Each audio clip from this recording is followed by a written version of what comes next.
Olá! Hoje a gente vai mergulhar num tema que, nossa, pega muita gente. A paralisia do superpensamento. Sabe, a gente vai usar como base o livro de Welber de Souza Sabino para tentar entender por que, às vezes, quanto mais a gente pensa, menos a gente age. Parece um contrassenso, né? Mas vamos desvendar isso.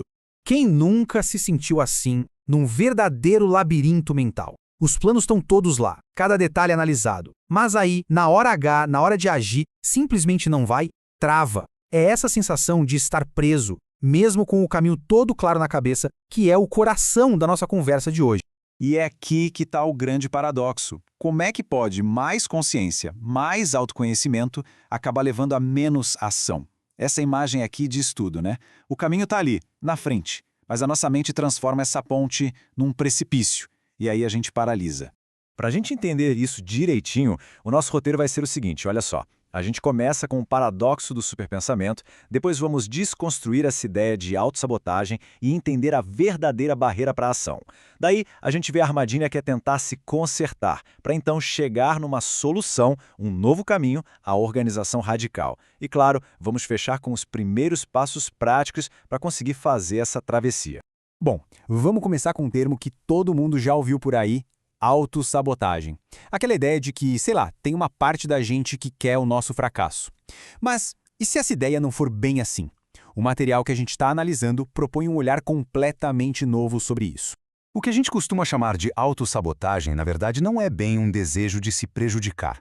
É algo mais fundo, mais complexo. Não é sobre querer falhar de jeito nenhum. É mais como um sinal de que existem conflitos internos que a gente ainda não entendeu ou resolveu. Agora, olha que interessante essa comparação. A visão tradicional de autossabotagem quase sempre joga a gente na culpa. Mas e se a gente enxergar isso como um sinal de proteção?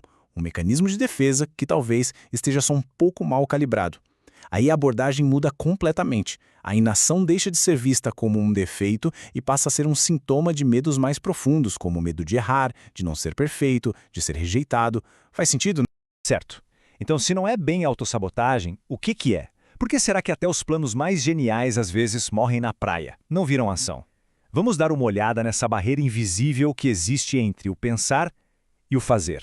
Um conceito-chave aqui é o de inibição por excesso de significado. É quando a mente coloca um peso, uma importância tão gigantesca em tarefas simples que elas viram monstros. Mandar um e-mail se transforma num teste final sobre competência profissional. Começar uma conversa vira um julgamento sobre o valor pessoal. E essa carga toda paralisa. E aqui a gente chega num ponto que é, assim, fundamental. A gente tende a acreditar que pensar muito vai naturalmente levar a gente para a ação. Só que a coisa não é tão direta. A neurociência mostra que tem uma espécie de abismo no meio do caminho. Existe o que chamam de gap neurológico. É que pensar e fazer usam circuitos diferentes no cérebro. O nosso córtex pré-frontal, que é o gerente de planejamento, pode criar o plano mais incrível do mundo. Mas se não rolar um sinal claro, ok, pode ir, para o córtex motor, que é quem bota a mão na massa, nada acontece. O pensamento fica ali, preso no mundo das ideias. Então, essa barreira toda é construída em cima de 3 pilares.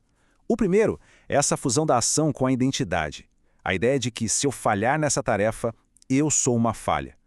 O segundo é a sobrecarga cognitiva. A mente simplesmente cansa de tanto analisar. E o terceiro, que é clássico, é o medo da imperfeição. A gente prefere não fazer nada a fazer algo que não saia perfeito de primeira. E aí, qual é a reação mais comum quando a gente se vê paralisado? Tentar se consertar. A gente começa a procurar o que está errado. Mas a ironia é que essa pode ser a maior armadilha de todas. Essa frase aqui resume perfeitamente a questão. Quanto mais a gente caça um defeito para corrigir, mais a gente se convence de que o problema somos nós. É um ciclo sem fim de procurar algo quebrado, o que, no fim, só aumenta a paralisia. E aí se cria um ciclo vicioso terrível. A gente tenta se consertar analisando mais, o que paralisa mais, o que faz a gente se sentir mais quebrado, e o ciclo recomeça. É uma análise interna que não leva a lugar nenhum, sem nenhum progresso de verdade. Certo, então qual é a saída? A proposta do autor é uma virada de chave total. Sair desse modo de reparo e entrar no modo de organização. Essa imagem aqui ilustra a ideia de um jeito brilhante. A meta não é calar a mente, não é eliminar a complexidade interna. É sobre criar um sistema, sabe? Um caminho claro que permita navegar nesse caos de um jeito que funcione. em vez de ficar lutando contra ele. A diferença aqui é gigantesca. De um lado, se consertar parte do pressuposto de que tem algo de errado com a gente. Do outro, se organizar parte da ideia de que cada um tem uma configuração única. E o desafio é construir uma vida que funcione com essa natureza e não contra ela. E isso é o que o livro chama de organização radical. É sobre agir como se fosse um arquiteto da própria vida. Em vez de tentar se encaixar em modelos prontos, que vêm de fora, o trabalho é desenhar sistemas, ambientes, rotinas que respeitem a sua lógica interna, seu ritmo. Tá, a teoria é ótima, mas e na prática? Como é que a gente começa a fazer isso? Vamos agora sair do conceito e ir para estratégias que dá para aplicar no dia a dia. 2 estratégias se destacam para começar. A primeira é a execução delimitada. Em vez de pensar, preciso escrever o capítulo, pense, vou escrever por 15 minutos. Isso quebra a tarefa em algo minúsculo e tira o peso. O segundo é o aterramento corporal. A mente está a mil, para tudo e foca no corpo. Sente a respiração, o pé no chão. Isso quebra o ciclo do pensamento excessivo e traz a gente de volta para o agora. E o objetivo final é exatamente o que essa imagem mostra.